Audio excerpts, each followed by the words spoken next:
bonjour à tous. Écoutez, je vais vous faire là peut-être un court mot là sur quelques sujets pour, comme Thierry le disait par la suite, pouvoir passer à vos questions. Dans un premier temps, je commencerai peut-être avec le port du masque.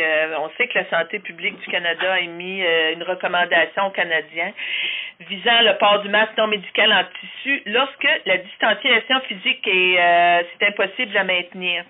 Je peux vous dire que depuis, moi je vous en avais parlé il y a environ 3 semaines, même un mois passé, je peux vous dire que je porte le masque en public, puis ce que vraiment là je tiens à dire aux gens, parce que puis il y a plusieurs personnes que je rencontre, que ce soit dans les marchés d'alimentation ou dans les pharmacies, qui me disent, Diane, on est gêné de le porter, on l'a, des madames me disent, on l'a dans notre sacoche, puis là ils me le montrent, là, puis je leur dis là que vraiment c'est important de pouvoir le porter, d'autant plus que on voit là au niveau on est en train d'ouvrir partout là au niveau des commerces, il y a plus de gens aussi qui circulent depuis qu'on a ouvert les points là, les portes d'entrée là dans la région. Je sais très bien qu'il y a des gens qui sont revenus dans le comté là pour s'installer dans leur maison, parce qu'il y a des gens là qui sont à l'extérieur, qui ont des maisons d'été, donc les gens reviennent. Puis c'est vraiment là important de le faire, puis de pas du tout se sentir ridicule. Ce qu'on veut faire en portant le masque, c'est on veut se protéger, mais aussi on veut prendre soin et protéger les autres. Et je tiens à vous dire que moi personnellement là, c'est pas ça qui vient brimer ma liberté. Donc le port du masque va être important si on veut éviter d'être dans une deuxième vague. De toute façon, on n'est pas sorti encore actuellement de la première vague. L'autre point important, au niveau de la déclaration de revenus, ce qu'on a fait au niveau de l'Agence du revenu, c'est qu'on s'est assuré que les crédits ne seront pas affectés là, avant la fin du mois de septembre pour ceux qui n'ont pas pu remplir leur déclaration de revenus. On sait que la date finale est le 1er juin. Ça arrive vite, donc on encourage là, fortement les gens là, à faire remplir leur déclaration de revenus. Comme je dis, on a prolongé jusqu'au mois de septembre, mais si les gens n'ont pas fait leur déclaration de revenus, à partir du mois d'octobre, ils vont les crédits auxquels ils ont droit, ces crédits-là vont être coupés. Donc, vraiment, là, on encourage les gens à faire leur déclaration de revenus. Au niveau de la subvention salariale, on a près de 228 000 entreprises. Ce sont surtout des PME, nos petites entreprises, nos coiffeurs, nos boulangeries, qui vraiment là on fait des demandes là pour le programme de subvention salariale. Il y avait une demande dans notre secteur de la part du secteur touristique qui commence seulement là tranquillement à se préparer. Puis on sait que le premier bloc de la subvention salariale s'est terminé au 6 juin. Donc, ça convenait pas là à des entreprises en région. Ça a été prolongé jusqu'à la fin du mois d'août. Et moi, des nouvelles que j'en ai, puis des appels qu'on a eus dans mon bureau, les gens étaient vraiment, les entreprises étaient contents là que le programme soit allongé. Au niveau de l'allocation canadienne aux enfants, la semaine dernière, les familles ont reçu 300 $ de plus par enfant pour les aider. Là, c'est un versement qui est donné vraiment qui concerne la situation de la COVID. Donc, c'est important là, d'être en support auprès des familles avec tous les impacts que ça a eu. Un sujet qui m'interpelle énormément, je dois vous dire, c'est la PCUE pour nos étudiants qui a été lancée le 15 mai dernier. Je peux vous dire qu'en date de vendredi, on avait près de 400 000 étudiants qui avaient fait une demande. Puis quand je dis que ça m'interpelle, là, je tiens vraiment là à le dire par respect à nos étudiants, puis les étudiants pour moi là qui sont notre avenir, qui sont la génération montante, et je trouve vraiment déplorable actuellement là de stigmatiser sur la place publique nos nos jeunes, notre relève. On fait ça de façon gratuite et sans aucun fondement quand on sait très bien que avec ce qui se passe au niveau de la COVID, on a énormément d'étudiants qui travaillent l'été, qui travaillaient dans les restaurants, dans les hôtels, dans les fêtes et festivals. On sait que puis que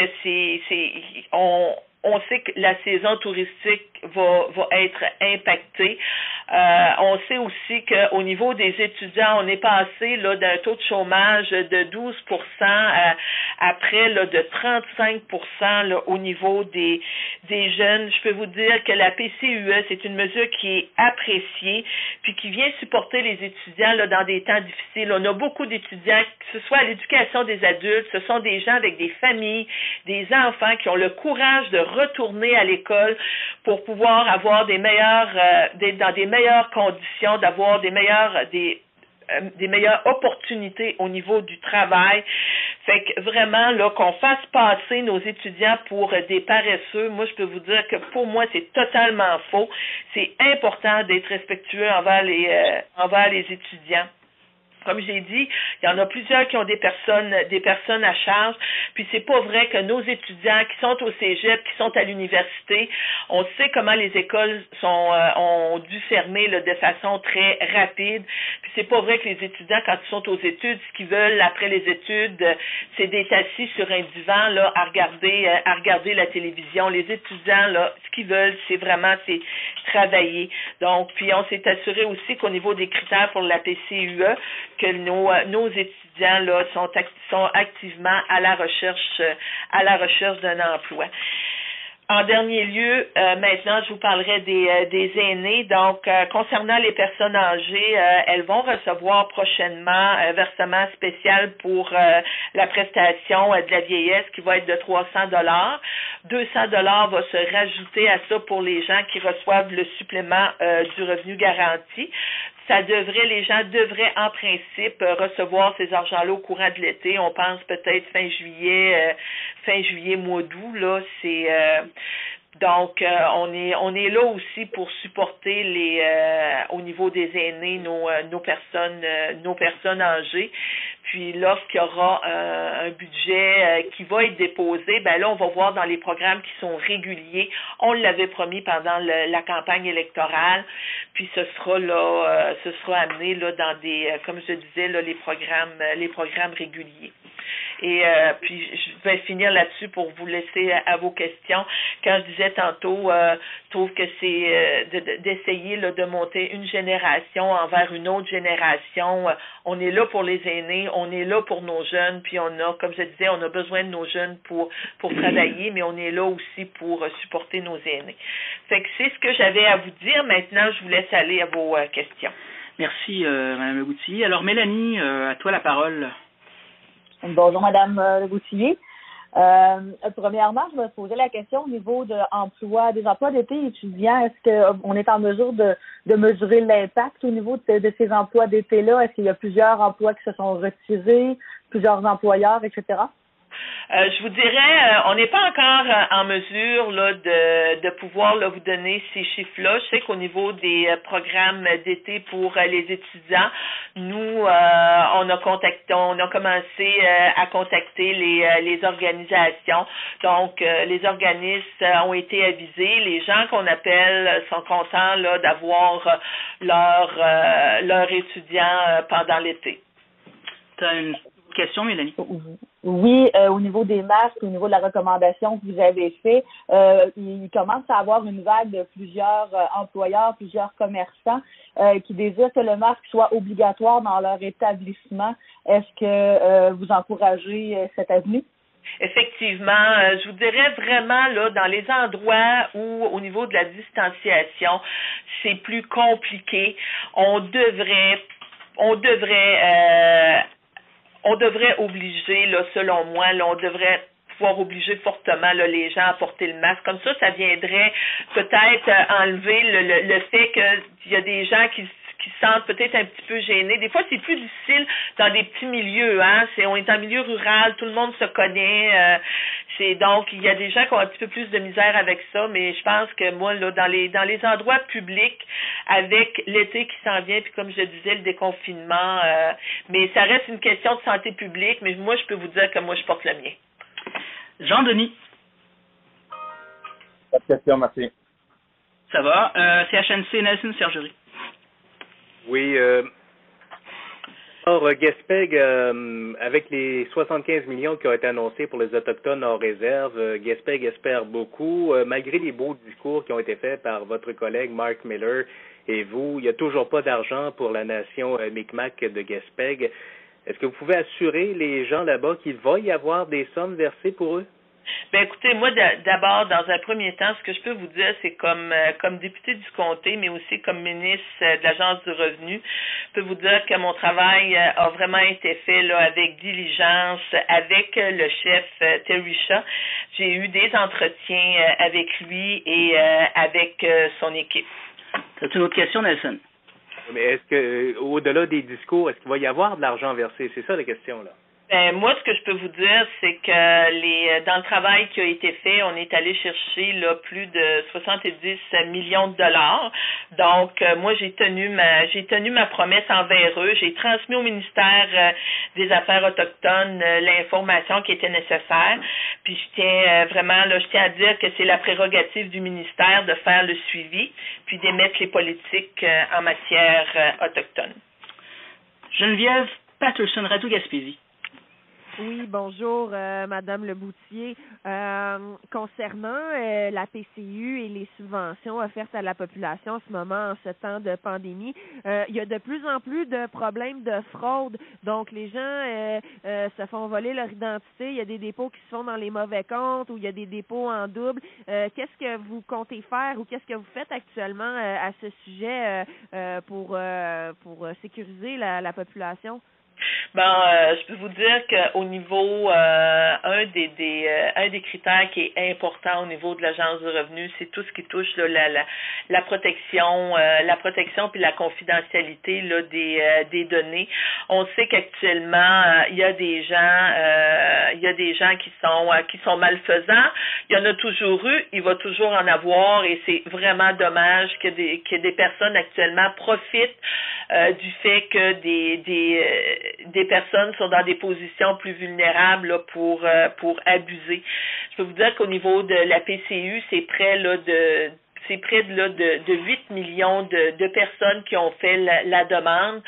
On s'attendait au niveau des statistiques déjà de départ qu'il y a peut-être 1% là de fraude qui se fait, mais je peux vous dire qu'au niveau de l'Agence du revenu, tout est noté, tout est informatisé, puis on travaille avec nos collègues pour vraiment là être en mesure de pouvoir tout faire pour aller récupérer ces argents-là.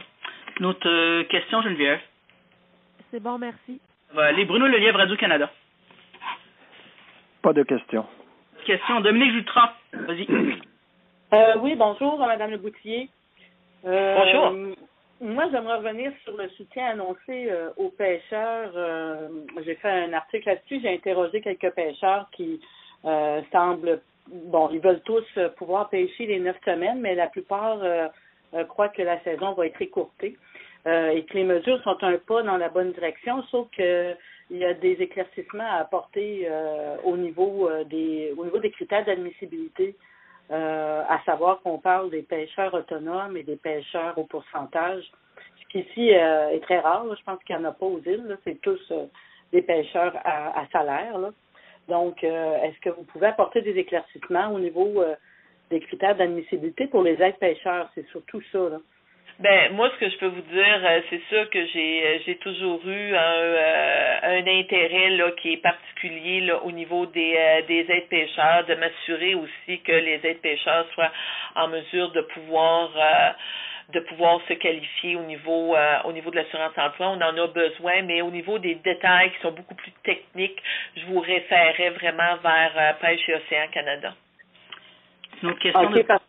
Oui, c'est ça. On annonce là qu'il y a prochainement des mesures qui vont être faites là, pour l'assurance emploi concernant les mesures. Est-ce que ça, vous êtes en mesure de donner des réponses aux pêcheurs, à savoir, il y en a qui pensent que c'est pour justement alléger le stress sur les pêcheurs, les aides-pêcheurs, qui pourront pas faire leurs 2 sets de thèmes, par exemple, et qui l'ont interprété de cette façon-là, cette mesure-là. Mais pour eux, c'est pas clair au niveau des critères, justement. Et on l'entend, là, je l'entends très bien, puis comme je vous dis, c'est vraiment là dans la prérogative de la ministre là, des Pêches de pouvoir faire les annonces en temps et lieu. OK. Est-ce que ça va être prochainement? C'est vraiment MPO qui va pouvoir le dire, donc je peux pas court-circuiter l'annonce de la ministre des Pêches. Mais ce que je peux dire, par exemple, c'est aux gens là aux gens du comté là pour tout ce qui concerne on sait qu'on a beaucoup d'entreprises qui sont saisonnières. Comme je disais, c'est un enjeu que je connais très bien parce que pour l'avoir vécu avec les gens du milieu, donc pour moi c'est un enjeu que je suis de très près. OK. Raphaël, CFIM. Je vais aller, bonjour Madame Le Boutillier, je vais aller dans le même sens que ma collègue du radar. On a vu donc avec l'annonce pour le secteur des pêches qu'il y a visiblement de l'ouverture là, à modifier les critères de l'assurance emploi. Est-ce qu'on peut s'attendre au même genre de solution pour le tourisme advenant là qu'on ait, je sais pas moi, une saison de 5, 6, 7, 8 semaines ou bref, une saison qui permettrait pas de faire ses heures? Est-ce qu'on regarde là du côté des solutions au niveau justement des critères de l'assurance emploi? Okay. Moi, là, ce que je veux dire au niveau de la population, que ce soit au niveau des gens des îles, au niveau des gens de la Gaspésie, notre gouvernement, nous l'avons dit, on est là pour aider les gens depuis le début. On a mis des programmes qui sont en place. On voit actuellement, il y a un travail qui se fait en étroite collaboration avec les provinces. Je peux vous dire que, comme je le mentionnais, tout ce qui touche le dossier de l'assurance emploi, les gens, nos PME, ils appellent à nos bureaux. On est au courant. Je suis en mesure là, de pouvoir transmettre toutes les inquiétudes, autant là, au niveau du secteur du tourisme, de bien représenter là ce qui se passe dans mon milieu, parce que c'est chez nous, c'est le monde de chez nous. Puis je voudrais là que les gens restent positifs. On a été là et on va continuer d'être là. C'est ce que le gouvernement du Canada, c'est ce que notre gouvernement a dit. On est là pour supporter la population. On sait qu'au niveau du tourisme, il va y avoir une saison. Quelle sorte de saison qu'on va avoir, nul ne peut le prédire.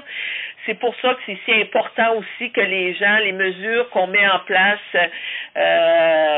que ce soit le port du masque, se laver les mains, sortir le moins possible, à moins là que ce soit c'est une urgence. C'est important de continuer d'appliquer les mesures parce qu'en tout temps, si les mesures ne sont pas appliquées, les gouvernements peuvent revenir en arrière, puis on peut remettre le confinement en place, puis c'est pas du tout ce qu'on veut.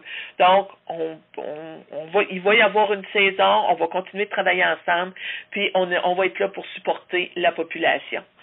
Tu veux poursuivre, Raphaël?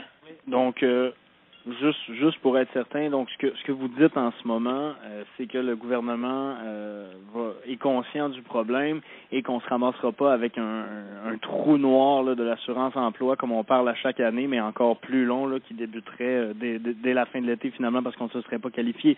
Donc le gouvernement ne laissera pas une situation comme ça arriver. On va faire en sorte, comme on l'a dit là. On ne souhaite pas un trou noir du tout. On est au courant de ce qui se passe. On a des contacts. On est très connectés avec le milieu. Puis les discussions se font actuellement. Merci beaucoup. Gilles, vas-y, Gilles. Je reviens aux pêches, Mme Le Boutillier. Il y a eu des rencontres hebdomadaires pendant presque 1 mois et 3 quarts pour être certain que le programme fédéral soit inclusif. Le programme fédéral sur les pêches sort. Et il est fait pour des provinces qui ne sont pas le Québec. Là, 98% des entreprises de pêche ici fonctionnent pas à pourcentage. Ils fonctionnent à salaire. Comment on en est arrivé là si vous avez intercédé en faveur des pêcheurs? Comment en est-on arrivé à un programme qui semble aussi débranché de la réalité québécoise et néo-brunswickoise, du même élan, là? Ben écoutez, moi ce que je peux vous dire, c'est que je trouve pas du tout là, que le programme est débranché. Il y a des argents là qui ont été alloués en premier lieu pour aider les entreprises. Un premier des premiers, je pense que on parle de près de 63 millions qui ont été alloués pour afin là que des entreprises là puissent faire face à la COVID. On est en support aux entreprises. Par la suite, il y a eu des discussions avec les gens du secteur des pêches. Donc, les gens du secteur des pêches ont aussi été écoutés.